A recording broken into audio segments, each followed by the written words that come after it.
Hello dear friends, welcome back to my YouTube channel Chemistry Aspirant.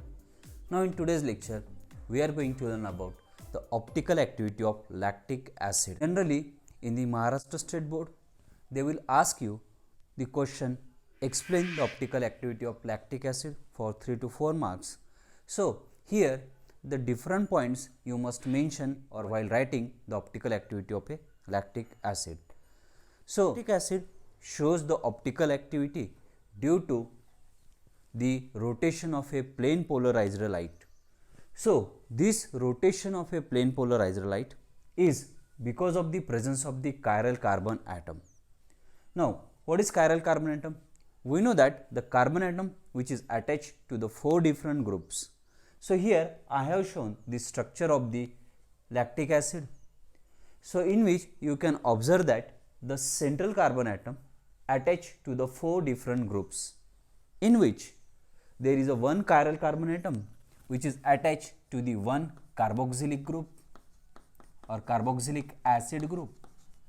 Then this one is your alkyl group, okay, alkyl group, and this one is your hydrogen atom, okay, hydrogen atom, and this group is your hydroxyl group. This group is your hydroxyl group. So, all 4 different groups are attached that I have shown here. Hence, this carbon atom is a chiral carbon atom. You know that this lactic acid can also be known as a 2-hydroxypropionic acid. So, don't get confused if they ask you the optical activity of a 2-hydroxypropionic acid. So, this is about the presence of the chiral carbon atom. Now, the next point, remember we have to calculate the number of optical isomers here.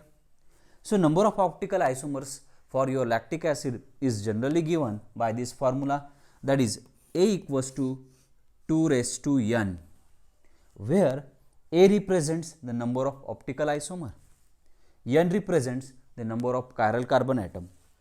For lactic acid, if we consider this formula for the lactic acid, therefore we know that it is a number of chiral carbon atom is equals to only 1, therefore n equals to 1, therefore A equals to 2 raised to n, therefore A will be equals to 2 raised to 1, therefore n will be equals to 2. So, n represents the number of optical isomer for the lactic acid and that is equals to 2, and these lactic acid isomers are actually the D-lactic acid and the L-lactic acid isomers. These isomers are also called as an enantiomers. Generally, the enantiomers are the non-superimposable mirror image of each other. So, let us consider the non-superimposable mirror images of the lactic acid, which is also known as an enantiomeric form of the lactic acids, which is actually your D-lactic acid and the L-lactic acid. What is enantiomeric form or a non-superimposable mirror image of these lactic acids? We know that generally these enantiomers have a same physical and chemical property, but the different optical rotation of plane polarized light. It means what? We know that if we pass a plane polarized light through the solution of the lactic acid, that plane polarized light can be rotated either to the right hand side or to the left hand side. That is actually the optical activity phenomenon, due to which we get these two different enantiomeric form that we have represented as D-lactic acid and the L-lactic acid. So, to represent this particular form, I have drawn the 2-dimensional Fisher's projection formula for lactic acid and the 3-dimensional wedge formula for this lactic acid. So, here you can observe the 2 enantiomeric form of your lactic acid, which is very important.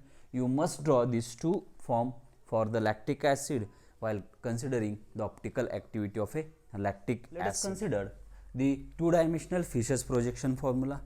You know that generally the Fisher's projection formula is represented by the 2 lines, that is by your horizontal line and by the vertical line, and the intersection of these 2 lines represents the chiral carbon atom. So, here this is a chiral carbon atom that I have shown here, And again you know that the 4 different groups are attached in this lactic acid. One is your carboxylic acid, one is your hydroxyl group, then methyl group and the hydrogen atom.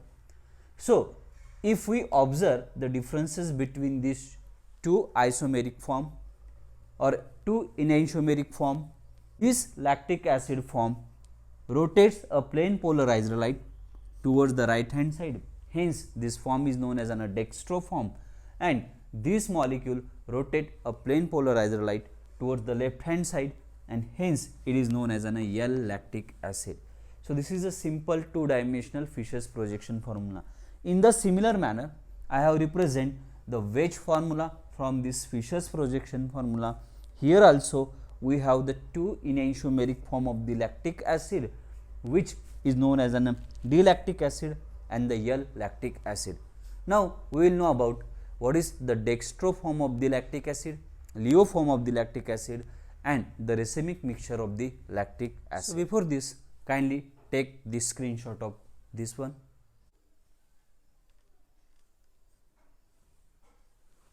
Let us know about the dextrorotatory form. So here I have shown the dextrorotatory form by the Fischer's projection formula and by the wedge formula. So what is dextrorotatory form?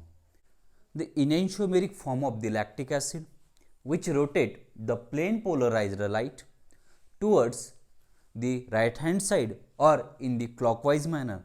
Now that enantiomeric form of a lactic acid is known as a dextroisomer. About the Leo rotatory form, the enantiomeric form of the lactic acid, which rotate the plane polarized light towards the left hand side or in the anti-clockwise direction. Now that enantiomeric form is known as an L-lactic acid. Generally, dexter means right and leulus means left.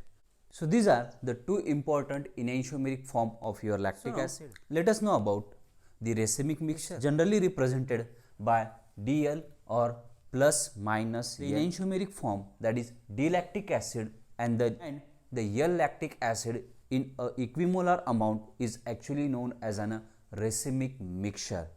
It means it is a equimolar mixture of a two enantiomeric form of your lactic acid, that is D and the L-lactic acid. Generally, this racemic mixture is optically inactive. So question may be arose in your mind, why it is optically inactive?